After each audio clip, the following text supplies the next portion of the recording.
Salut les granitistes, j'espère que vous allez bien. Là, je vais vous montrer comment on peut enrichir le modèle de données pour les actions, donc tout ce qui est suivi d'intervention, chantier, etc.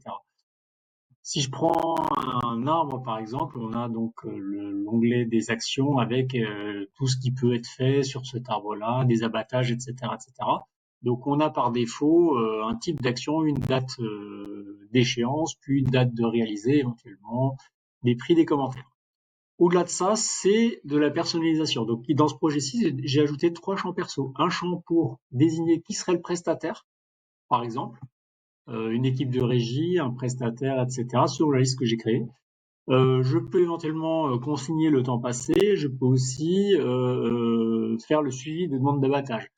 Là, je vais vous montrer comment on ajoute en fait un champ ici, un champ perso.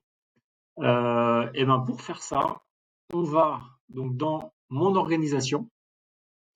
Et là, vous ouvrez le volet champ personnalisé et vous ajoutez simplement en cliquant sur créer un champ perso. Donc là, je vais ajouter par exemple un champ pour enregistrer un numéro de bon de commande relatif aux actions. Donc dans la catégorie actions, je vais ajouter alors un numéro de bon de commande, ça va être plutôt alphanumérique. Donc je vais choisir le format texte, mais sinon ce qu'on utilise beaucoup c'est des listes déroulantes.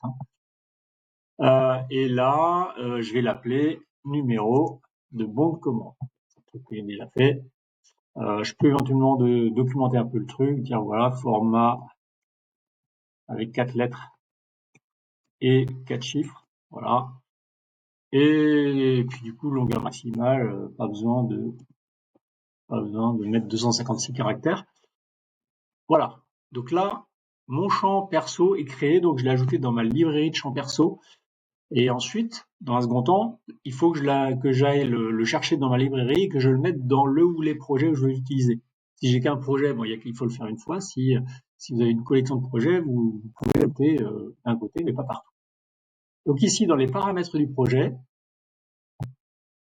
je vais dans l'onglet modèle de données, onglet action, et là on voit que j'ai un champ non utilisé numéro de bon de commande, celui que je viens de créer, donc il est dans ma librairie ici à gauche, et je vais le mettre dans la colonne des champs utilisés dans ce projet. Donc voilà, je prends le numéro de bon de commande, je le passe de gauche à droite, et voilà. Donc il fait maintenant partie du projet, et quand je crée une action sur un arbre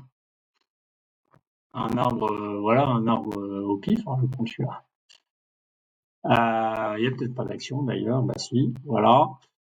Et là, bah, pour l'allègement, non voilà, un haubanage qui n'a pas encore été fait, et en fait, le numéro de bon de commande, c'est le numéro ADGH-9999 par exemple. Voilà. Et de la même manière, c'est une intervention que je destine à l'équipe A de la régie. Voilà, typiquement. Etc., etc. Ensuite, une fois que vous avancez avec ces informations-là, elles peuvent servir comme clé de filtrage. Vous pouvez retrouver toutes les actions qui concernent l'équipe A de la régie. Vous pouvez retrouver l'action qui a le numéro de bon de commande quelque chose, ou passer en revue les actions qui n'ont pas de numéro de bon de commande, etc., etc. Voilà, donc ça, je suis sur un an avec deux actions, et si je veux passer en revue la page des actions ici, on retrouve là cette fois toute la compilation de toutes les actions du projet avec les mêmes infos. Et là, je vous invite à consulter les tutos. Donc là, j'ai pas filtré, donc il y en a beaucoup. Mais je retrouve en fait pour toutes les actions les champs perso ici, et je peux les utiliser comme éléments de filtrage, donc numéro de bon de commande que je peux utiliser comme clé de filtrage, comme clé de recherche, etc., etc. Donc les équipes, voilà. Alors ceux sur le mois en cours, j'imagine qu'il n'y a pas de valeur, mais voilà. Je pense que vous avez compris l'idée. Voilà pour vous aider à vous organiser.